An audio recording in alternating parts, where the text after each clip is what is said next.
আমি এই মুহূর্তে দাঁড়িয়ে আছি দক্ষিণ বাংলার পটুয়াখালী জেলার চৌরাস্তায়, যেখান থেকে পটুয়াখালী জেলার সব জায়গায় যাওয়া যায় তেমনই একটা জায়গায় আপনাদেরকে পরিচিত করে যাচ্ছি।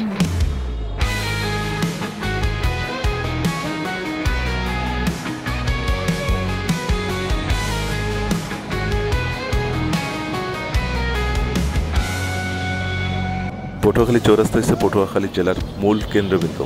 এই জায়গা থেকে সব দিকেই মুভ করা যাবে। অর্থাৎ এই জেলার যতগুলো উপজেলা থানা আছে সব জায়গাতে যেতে হলে অবশ্যই এখানে আসতে হবে। সবচেয়ে বড় জিনিস হচ্ছে সাগরকন্যা, কুয়াকাটা এবং বরগুনা জেলা এই রাস্তা দিয়ে যেতে হয়।